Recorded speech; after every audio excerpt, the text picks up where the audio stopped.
Θα μείνω πάντα ιδανικός και ανάξιος εραστής των μακρισμένων ταξιδιών και των γαλάζιων πόντων, και θα πεθάνω μια βραδιά σαν όλες τις βραδιές, χωρίς να σχίσω τη θολή γραμμή των οριζόντων.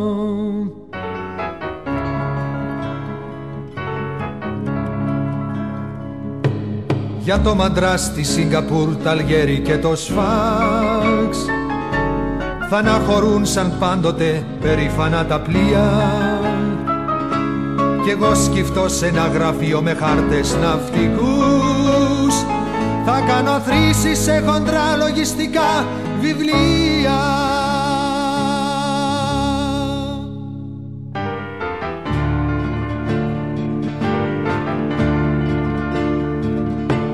Θα πάψω πια για μακρινά ταξίδια να μιλώ, οι φίλοι θα νομίζουνε πως τα έχω πια ξεχάσει, κι η μάνα μου χαρούμενη θα λέει σ' όποιον ρωτά, ήταν μια λόξα νεανική, μα τώρα έχει περάσει.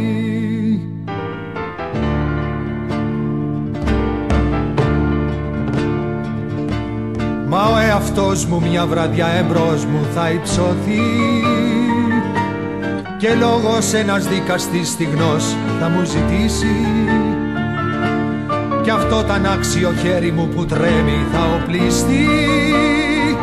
θα σημαδέψει κι άφοβα τον φταίχτη θα χτυπήσει.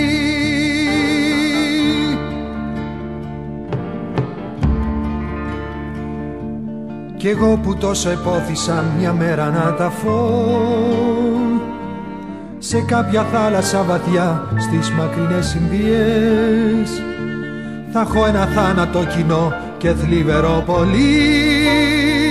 και μια κηδεία σαν των πολλών ανθρώπων τις κηδείες, και μια κηδεία σαν των πολλών ανθρώπων τις κηδείες.